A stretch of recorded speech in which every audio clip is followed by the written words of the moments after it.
Welcome to the Loving God, Loving People podcast. Today's going to be a little bit different, just to let you know straight up.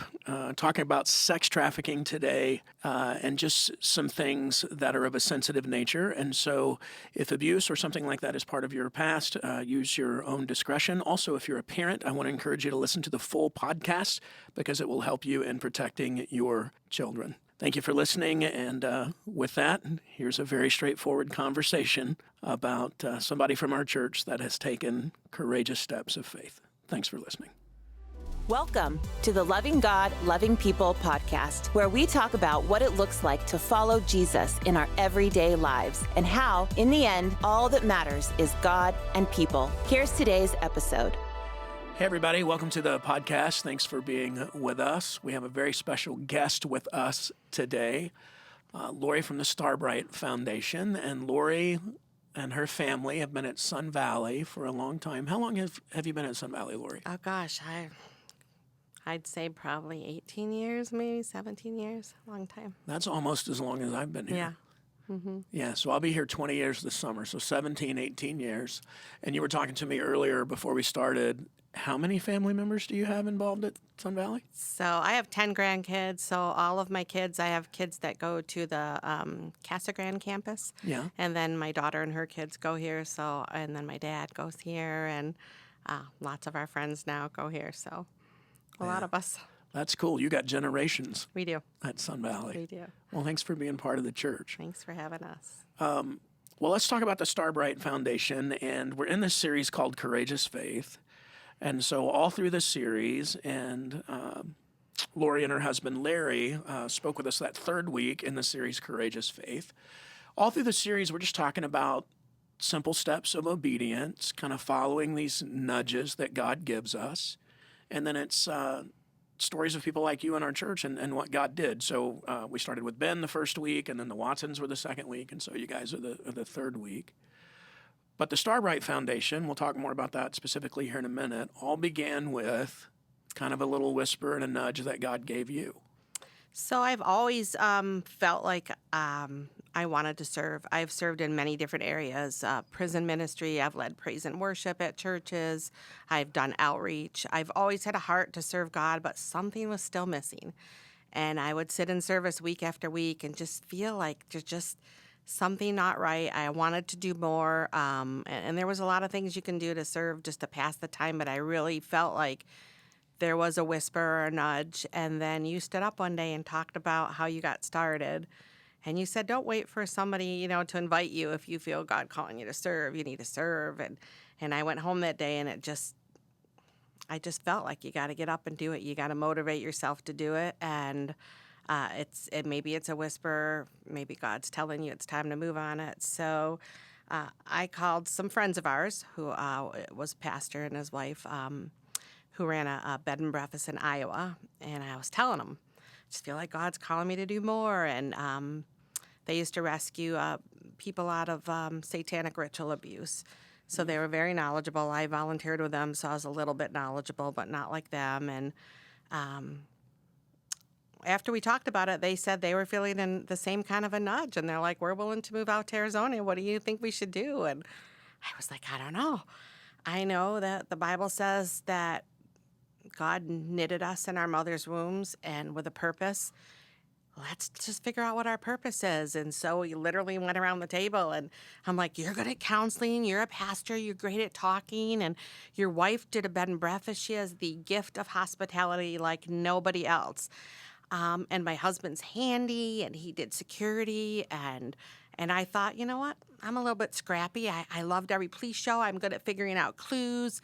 I'm musical. I'm kind. And we just kind of sat there and went through all of the things that, we knew God, had made us to be. And we sat down and we knew that we wanted to help children. We wanted to help somebody who couldn't get out of a situation without the help of an adult, because there's so many amazing causes, but children, they can't do it without help from an adult. So we just started Googling all of the top crimes against children and realized, gosh, child trafficking is huge. It's huge in Arizona, and no one's talking about it.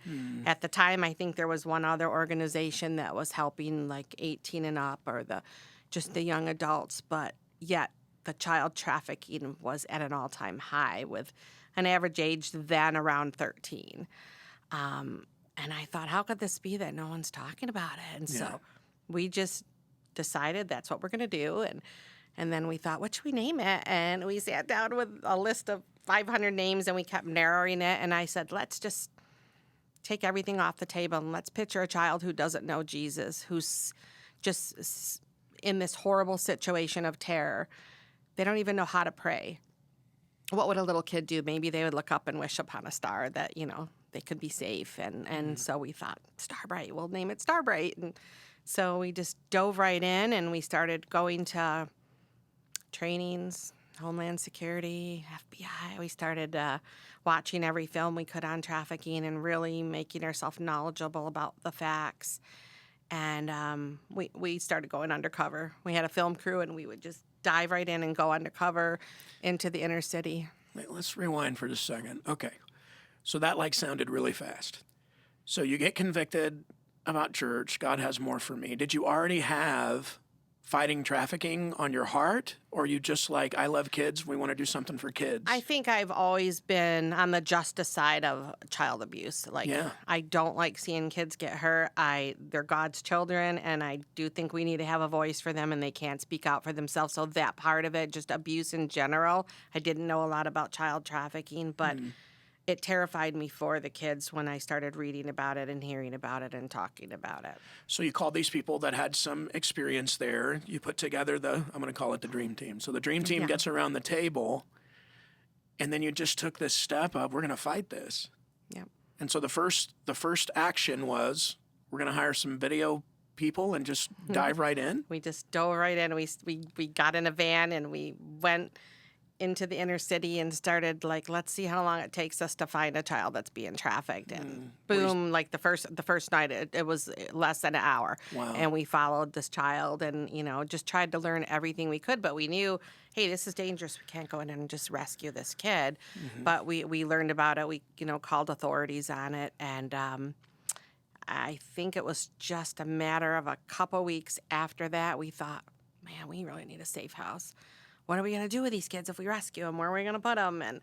And so that was on our heart, that we needed. We didn't want these kids to heal in a facility like a hospital after they've been traumatized and raped. Are you scared when you're doing this? So I'm just imagining first time out, right? Did you talk to the authorities first, or No, are you just not. this is out there? We're going to look for it. And yeah, we were just. It was really more of a learning thing for us. Let's see how it happens. Let's see, what we can learn about it. And we did some training on it. We sat in on a lot. You had mentioned that Homeland Security and things like that, but then you just went after it. We just went on it. And I think the unknown is always scary, and it's a scary topic. And I do remember, I think I was down on Van Buren, and I had the cheer coach from the Boston Celtics, and I had I think Jordan Sparks' mom was with me, and she's like, I want to volunteer, I want to go with you. And so we jumped in this van, and we had somebody that was a doctor, and then she had a friend who was a film crew person, and she's like, we'll go and we'll learn together. So we all just jumped in, and I remember my boys calling me, and they said, where are you? And I was like, just somewhere in the city. And they're like, where? I'm like, I don't know, somewhere off Van Buren. And they're like, Mom, what are you doing? And I said, I'm not going to tell you, because I don't need you coming down here dressed like Rambo. I am just learning, and I'm trusting God. And so we just rolled with it and learned what we could learn. And the more that I learned, the more angry I got. Yeah. I started feeling like these kids have no one speaking out for them. Like we're it. There's no other organizations doing this. We got to speak up. We got to talk about this. And so, we decided we probably should get a safe house, but we didn't know how to do that. We had no money. We started. When you were doing this, were people trying to talk you out of it? Were people saying that's too dangerous? Were authorities trying to talk you out of it?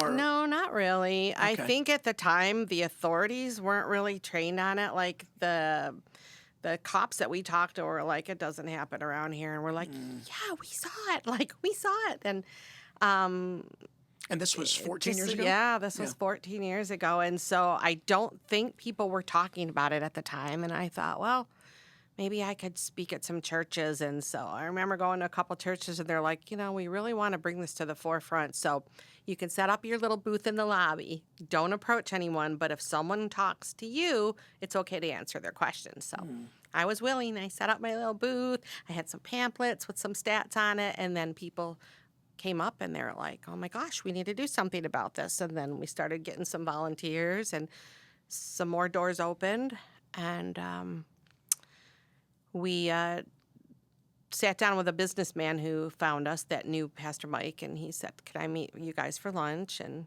we said yes. And so he said, "Tell me your 5-year plan." And so I whipped out my 5-year plan, and he said, "Okay, put it away. I just wanted to see it." And he said, "Go find yourself a house, and I'll buy it for you." We were like, "What?" So we did. We went. It's when the market had tanked, and we got a really good deal on a house. And Now, okay, and you're a realtor as well, right? I'm a realtor, Yeah, so so yeah, we got a you're smoking good at deal finding on. that. We Yeah. did, we did. Good. We looked and we prayed, and we were like, "This is it. We got to get a house." And so we started off in the Queen Creek area, and we ended up moving to Gilbert. And so we just wanted it to be a place of healing for kids that were broken, for kids that were exploited, for children that a lot of times they don't come out of good families where they have the support, and sometimes it's the families that sell them. We wanted them to know this is what it looks like when you have a mom and dad. We wanted them to see a dad mow the lawn, and a mom who cooks. And so we decided, we wanted to open a house for trafficking. But then we realized that a lot of these kids come out and they're very drugged up when they come out of trafficking. And Yeah.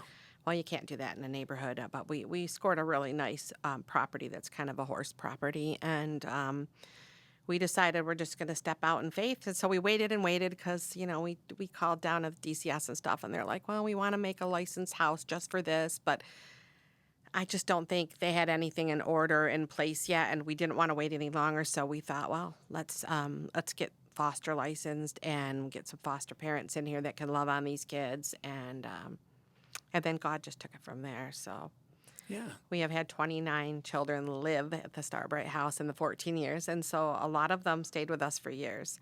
Yeah. And we saw the healing. And I became Aunt Lori, and we just became an extended arm, hands and feet of Jesus.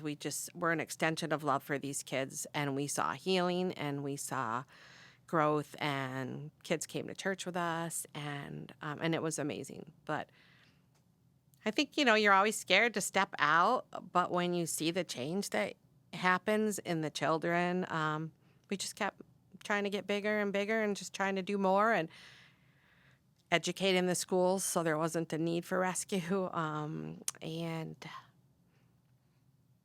God just took it. He took it because it wasn't us at all. So you did the house, and I also know you do a lot of advocacy. You do a lot of speaking. I mean, trafficking now is much more on the forefront, and my guess is God used you as part of that, especially in our state.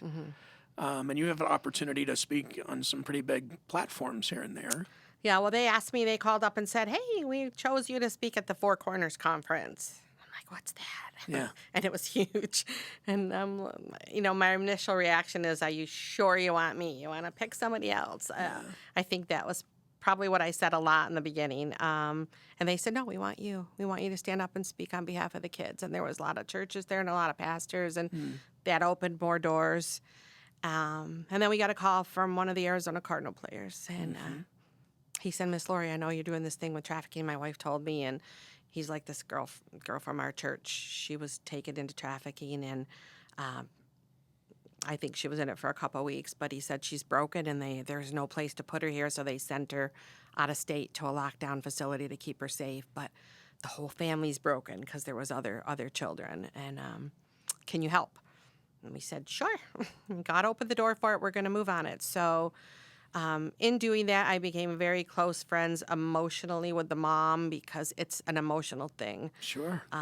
Your young daughter is raped, and it changes the world of everybody in the household. Yeah. So we became very close to the whole family, and the mom started going around with me speaking and telling the story. And then we got a call from the Dr. Oz show, and I think I was out to lunch with Pastor Mike and his wife, and I think when the call came in, I just hung up. And I said, they said that was the Dr. Oz show, but how would they know about our little tiny charity? And so I said, nope, they're not going to trick me. I'm not going to get tricked into this. And then they kept calling back, and they kept calling back, and they said, just wait. We saw you on a Channel 3 story that you did with, and they named the reporter and everything, and they said, we'd like you to come on the show tomorrow. So we were all like, I don't know. Maybe they should pick somebody else. But we did. We got on that plane, and I was really terrified. Not for me, but because I had, the mom with me, and I had a child with me, and my hands were all sweaty. And I'm thinking, oh, my gosh, what if this is not legit? And we got there, and there was like a really, really tall guy, like 6'6", and he had a sign that said, my name is Fen. And then he had my name down underneath it. And I was like, how's it going, Sven? I was so nervous. And he didn't talk the entire way. We get in this car, and I'm like, oh, my gosh, this is it. We're done. I mean, I was so nervous. And then they did pull up to the studio, and we were able to do a show with Lisa Ling on sex trafficking. And that opened more doors. And we just thought, we're just going to keep being obedient. We're going to just, I said my fear scriptures. I kept telling myself, you know what you wrestle against, and it's not flesh and bones, and say your fear scriptures and cover yourselves. And started speaking at a lot of churches and then some schools, and they said, hey, how would you like to train some police officers? And we're like, wow, really? And we ended up training some officers at Wild Horse Pass, and that had not even heard about trafficking in Arizona, and just a lot of doors open and a lot of avenues to be a voice for the kids.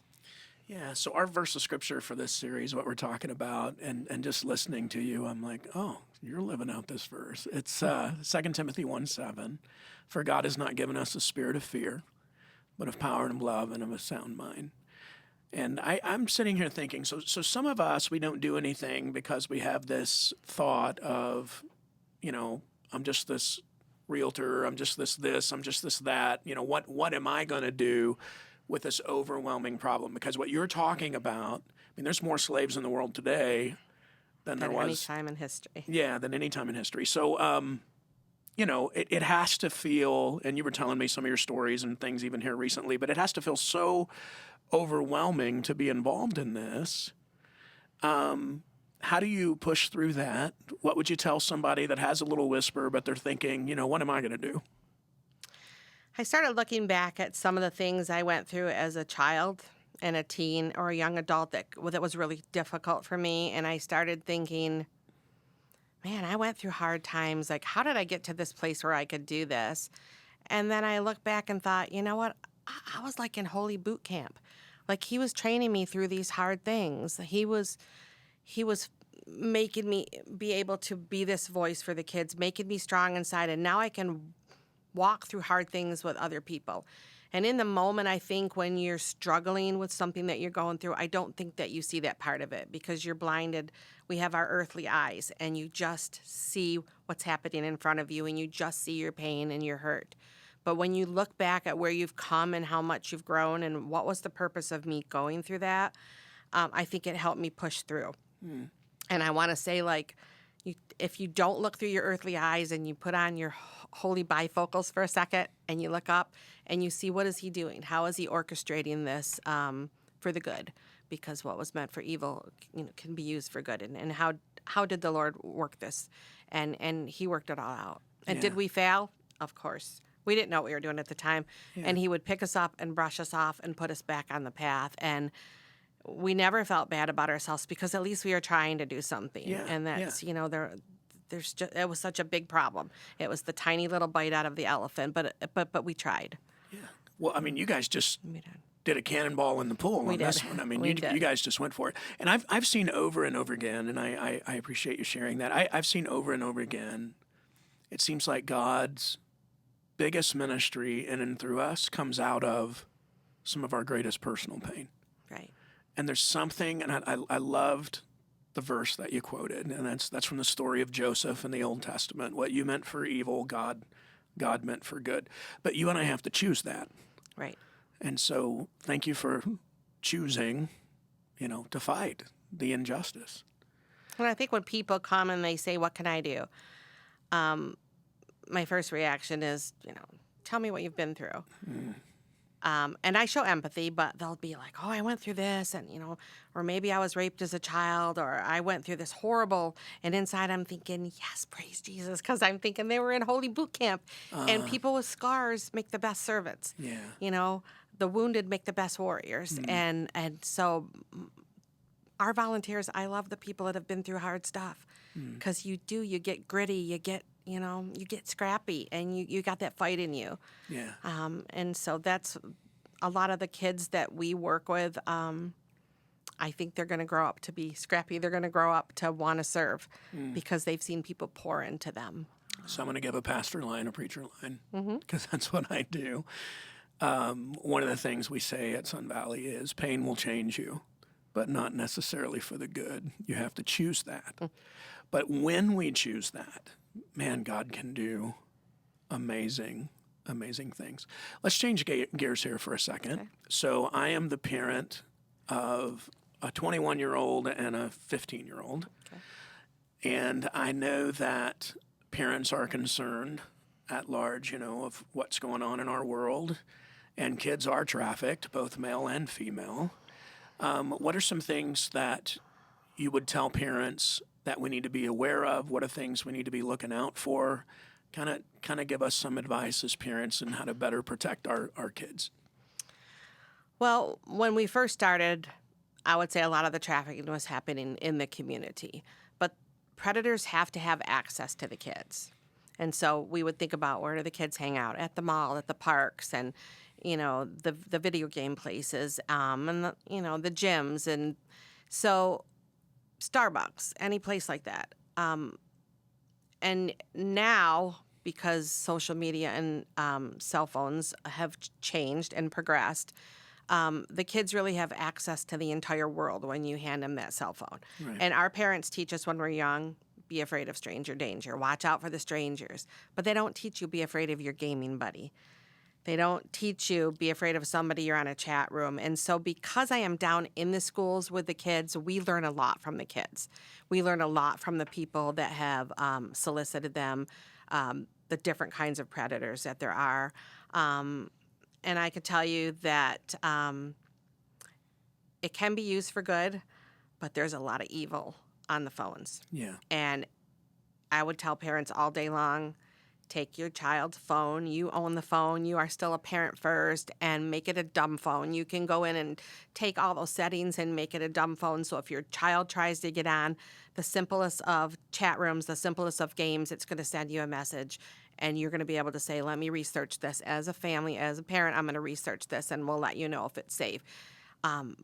But we're not seeing that. We're seeing parents that let their kids go to bed with the cell phones. Yeah. When they're sleeping, they're on these chat rooms. And right now, sextortion is a really huge problem.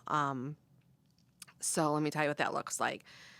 During COVID, there was a game out. I might have the name of it wrong, but it was something like Boredom. And it was geared for 11 to 13-year-old girls. So you had to say what you were doing in your bedroom when you were bored. Who wasn't bored during COVID?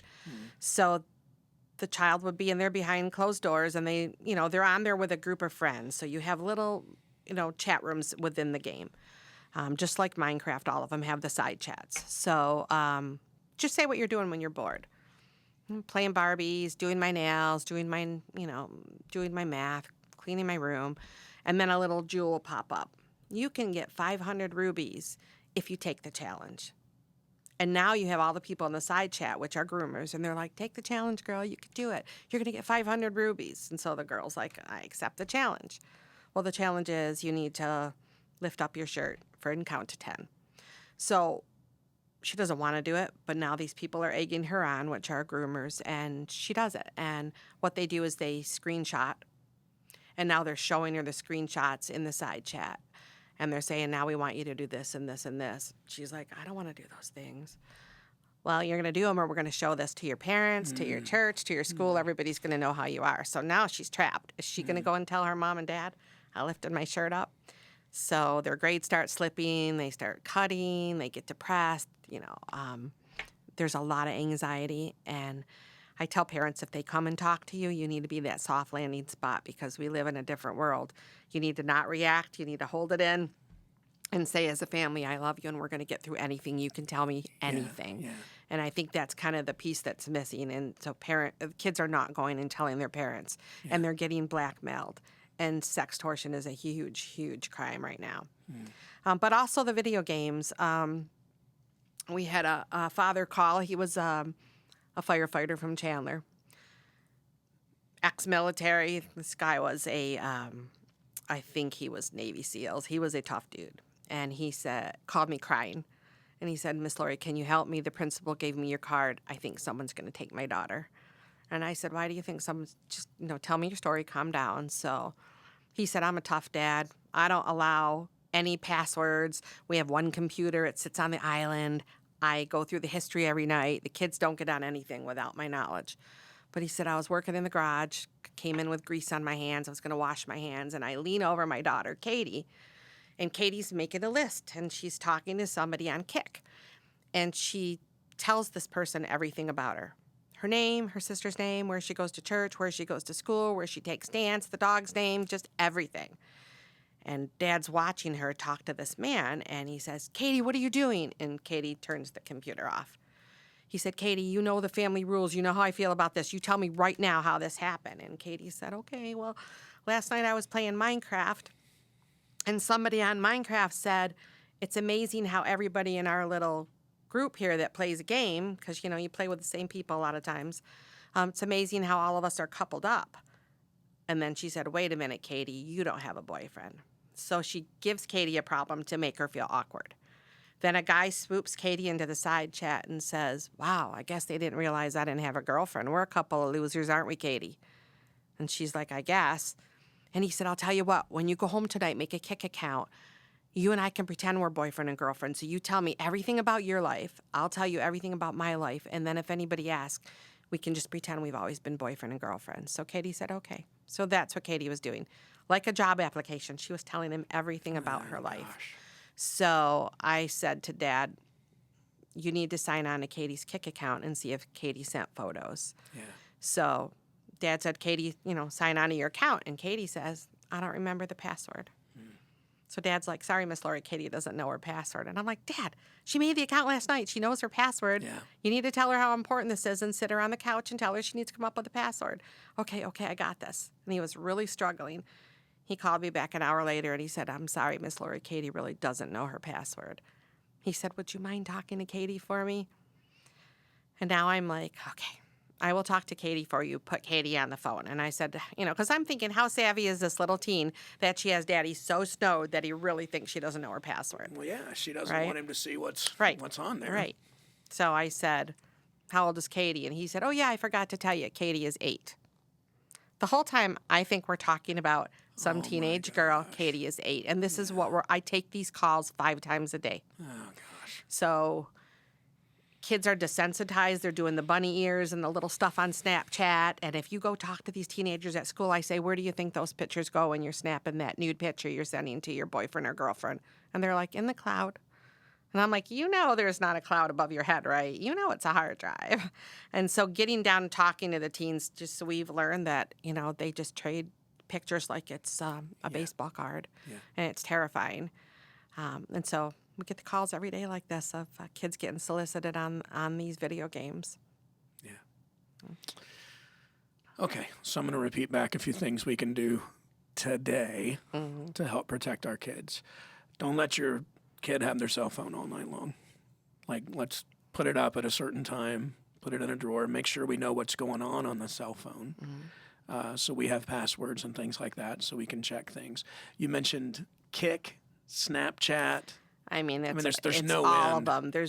Right, because there's so many that we can't even keep track of all the new ones that pop up every day. But Discord, they're on so many sites where they're able to chat. So anytime you're able to chat with somebody, within that game, your parent's not going to see it, and the kids know that. But Yeah. I mean, every once in a while, I'll go undercover to see how are they getting to the kids, and I'll be a different age every time. So Yeah. and this is You'll really pretend to be a kid just to this- see if yes. anybody solicits you. this is important because I was pretending one day we're actually watching the Cardinals, my husband and I decided I'm going to go on and be an 11-year-old, see how they're getting to the 11-year-olds. So I pick a chat site that says no parent permission required. We monitor. This is a safe teen chat site. We monitor. So it said, what is your name? And I said, Macy. That was my dog's name. How old are you, Macy? 11. And boom, I'm in this chat room, right? No parent permission. Within 10 seconds, there was 10 little boxes, 10 men that were trying to talk to me. And the first guy said, hey, sweetie, how's your day going? You're new on here. So he knew I was new. And I said, not so good. I can't find my cat. I don't even have a cat. But I made a little cry face with a little kitty. Well, yeah. And just made myself have a problem. And he said, oh, sweetie, do you need an older man to come and help you find your cat? I can pick you up. Just like that. And I said, no, I'm not allowed to go out of the house. My mom is a nurse and works till midnight. I'm not even supposed to be on chat. And he said, wow, you're a naughty little girl, aren't you, Macy? And I said, I guess. And he said, what are you wearing? Strange question for somebody to ask an 11-year-old. Yeah, and you're like a minute in. A minute in, minutes and in, I yeah. said, Mickey Mouse pajamas. And he said, what's your cup size? And I said, right now I'm drinking a 44-ounce Thirst Buster that my brother got me from Circle K. And he said, wow, Macy, you're so naive. Tell me you're not a virgin. I was like, what? That really threw me. So he gave me a problem. So if I was 11, I'd be thinking, wait a minute, are my friends not virgins? Like, I don't even like boys yet. And right now you have this problem, and he swoops in to save you. I'll tell you what, honey, sex is really scary. Definitely not something you want to talk to your parents about. Definitely not something you want to ask your friends. So I'm going to be your new online boyfriend. I'll be here every day. I'm going to tell the best part of it is I never have to touch you. I never have to kiss you. So we're going to start just getting comfortable with your body, and I want a webcam with you.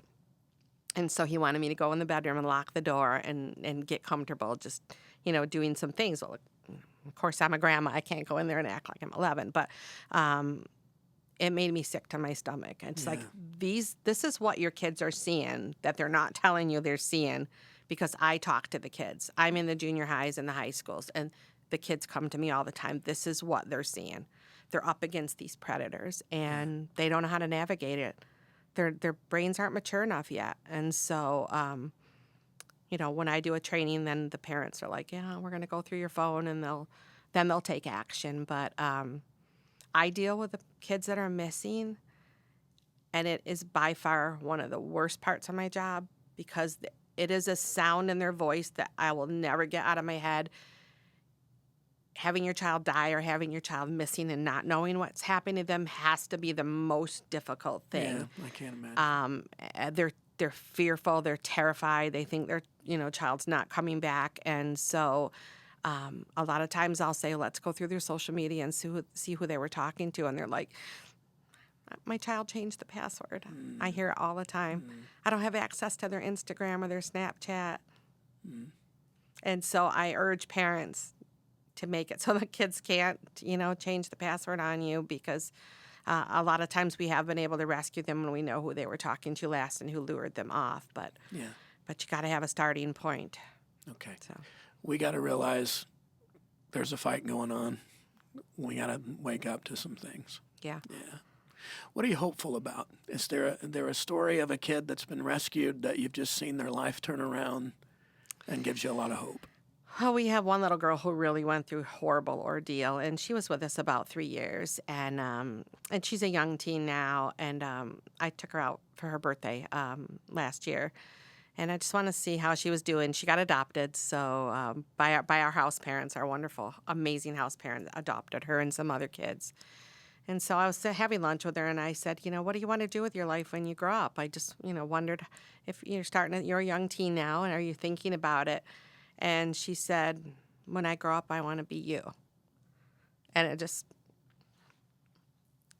caught me off guard because she said, I remember everything that happened at Starbright and how you helped us and how you loved us. And I want to help find missing kids. So I want to go into the service, and I want to be like you. And that's probably the biggest compliment anybody could ever give you. But I'm like, there's one of my whys right there. You know? Yeah. If people want more information on Starbright Foundation, what do they need to do? They can go to starbrightfoundation.org. You can kind of see what we do there at the house, and opportunities to volunteer if that's a field. And there's all different areas. We break it down to time, talents, and treasures. Some people want to come mow the lawn. Some people want to, go look for missing kids on their lunch break or whatever they can do. And, some people are good at fundraising, and some people just want to write a check. Or some people want to share a talent, sing with the kids or teach the kids a life skill cooking class. We work a lot with the foster kids because they're a big at-risk group. And so we do extended services for foster children. And, anybody that's willing to serve, I can just tell you, whether it's a nudge or whether it's a whisper, whether it's sometimes just a feeling, God will take it from there. And it's not about you waiting for the door to open. It's about you knowing the door's always been open and he's just waiting for you to walk through it. Yeah. Thanks for fighting for our kids. Thanks for the counsel today. Yeah. I want to encourage all the parents, regardless of how old your kid is, to just take what Lori was talking about to heart, and let's get a little more vigilant and aggressive in looking out for our kids, especially in social media and through technology. And thanks for doing what you do, Lori. I'm going to take a moment and pray for you, and just pray for this issue and for people maybe that God is nudging right now. Okay. Let's pray. Okay.